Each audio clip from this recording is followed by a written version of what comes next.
आज हम बात करेंगे सबसे महत्वपूर्ण टॉपिक अनुसूची के बारे में। भारत के संविधान में 12 अनुसूची का बहुत ही ज़्यादा महत्वपूर्ण योगदान है, क्योंकि ये विभिन्न मुद्दों को बताता है, उनको विकसित करता है, हमें अच्छे से बताता है। तो उसमें जो सबसे पहली अनुसूची होती है, उसके अंदर हमारे देश और 28 राज्यों का पूरी तरीके से उल्लेख किया गया है।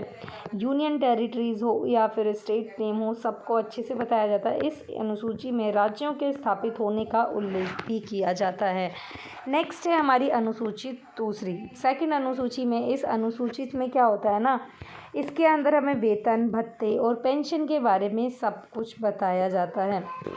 इस अनुसूची में राज्यों के राष्ट्रपति जो होते हैं, फिर जो उपराष्ट्रपति होते हैं, राज्यपाल होते हैं, न्यायाधीश होते हैं और जो केंद्र के अन्य प्रधानमंत्री होते हैं, उनकी वेतन, भत्ते और अन्य सुविधाओं के बारे में बताया जाता है, जैसे पेंशन और ऐसे भी बहुत सारी होते हैं। तीसरा हमारा शेड्यूल होता है, वो होता है शपथ संबंधी उल्लेख। इसके अंदर क्या होता है ना, इसमें राष्ट्रपति, मंत्री, राज्यपाल, न्यायाधीश और न्याय प्रधानमंत्री और अन्य कोई उनको शपथ पत्र दिए जाते हैं, जो पढ़कर वो ग्रहण करते हैं एक समय के लिए या फिर जब तक उनका कार्यकाल है। चौथी अनुसूची हमारी होती है, वो होती है राज्यसभा की सीटों का उल्लेख करते हैं उसके अंदर। इस अनुसूची में राज्यसभा में प्रतिनिधित्व के लिए राज्य और उनके क्षेत्र अधिकारियों के लिए सदस्यों की संख्या को निर्धारित किया जाता है।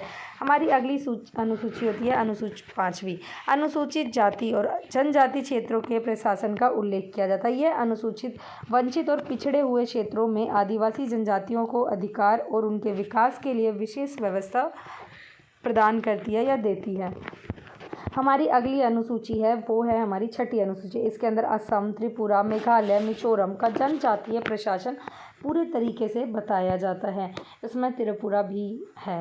नेक्स्ट है हमारी 7वीं अनुसूची। इसके अंदर यह अनुसूची केंद्र और राज्यों के बीच अधिकार और उनकी जिम्मेदारियों के विभाजन को दर्शाती है। इसमें केंद्र जो है वो उसका रोल अच्छे से बताया जाता है। केंद्र और राज्यों के बीच शक्ति का बंटवारा भी किया जाता है। हमारी अगली अनुसूची है, वो है 8वीं अनुसूची जो है, उसके अंदर हमें 22 भाषाओं का उल्लेख किया जाता है।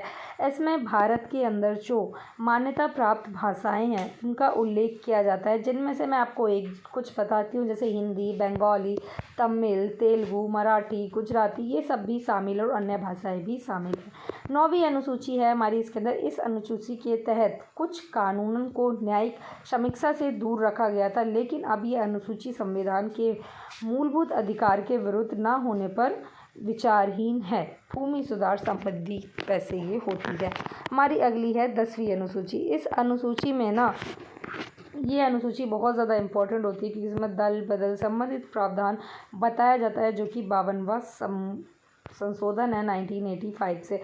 इस अनुसूची में ना आपको विरोध का प्रबंध है। यदि कोई सदस्य अपने दल के नियमों का उल्लंघन करता है, तो उसके पद चिन्ह को लेकर ना उसका वो छीन सकता है उससे, तो इसके बारे में इसका उल्लेख किया जाता है। 11वीं अनुसूची हमारी है, उसमें पंचायतों का प्रावधान किया जाता है। मतलब इस अनुसूची में ग्राम पंचायतों के उनके कर्तव्य और जिम्मेदारियों का उल्लेख किया जाता है, जो पंचायत राज व्यवस्था के तहत आती है, और इसका 73वां संशोधन है 1992।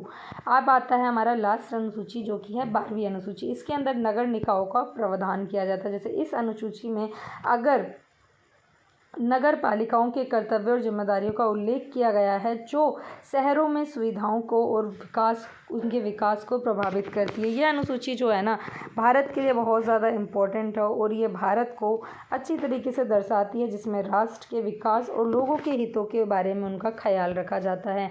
तो ये वीडियो मैंने ज़्यादा अच्छे से तो एडिट नहीं की थी, पर क्या है कि ज्ञान कैसे भी मिले, अगर अच्छा मिल रहा है तो हमें ले लेना चाहिए। अब आपका काम है इस वीडियो को ज़्यादा से ज़्यादा लोगों को शेयर करें, ताकि ये जो ज्ञान है और आगे तक जाए। अगर मैंने कुछ भी गलत बोला हो तो आप मुझे कमेंट बॉक्स में बता सकते हैं, या फिर अगर आपका कहीं भी कुछ डाउट है तो आप मुझसे कमेंट बॉक्स में पूछ सकते हैं। जब तक के लिए बाय बाय।